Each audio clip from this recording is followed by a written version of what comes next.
Top 10 में सबसे पहले तो अपस्ट्रीम ऑयल कंपनीज रडार पे रखिएगा।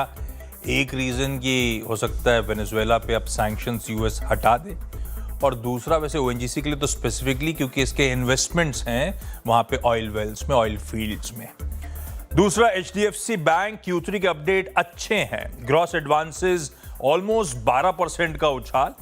पहली बार मर्जर के बाद इस तरह की डबल डिजिट लोन में उछाल देखने को मिलेगा। डिपॉजिट मोबिलाइजेशन भी डिसेंट, साल दर साल 11.5% के आसपास।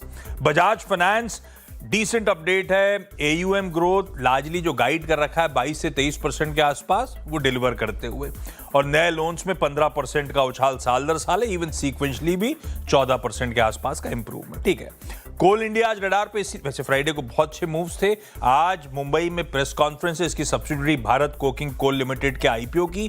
प्राइस बैंड अनाउंस हो रहा होगा, ध्यान रखिए उसका आईपीओ फ्राइडे को खुलने जा रहा है। एमएनएम इसीलिए रखा है रडार पे क्योंकि राजस्थान में आज वर्ल्ड प्रीमियर है इनकी, कह लीजिए एक्सयूवी 700 की फेसलिफ्ट का, एसयूवी 7XO का।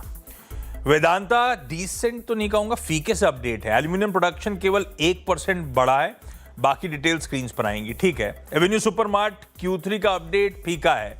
रेवेन्यू मोमेंटम और ठंडा पड़ा है, अब 13% साल दर साल ही उछाल की बात हो रही है, और इस बीच 10 नए स्टोर्स एक साल में ऐड करे इन्होंने। मैरिको और नायका दोनों के अपडेट्स अच्छे हैं। मैरिको कह रहा है underlying volume growth high single digit, पिछले क्वार्टर से ज्यादा यानी कि 7% से ज्यादा की बात। एफएसएन ई कॉमर्स यानी कि नायका कह रहा है अब हमारी consolidated revenue growth upper end of mid 20s, upper end of mid 20s शायद 26, 27, 28 की बात कर रहे हो।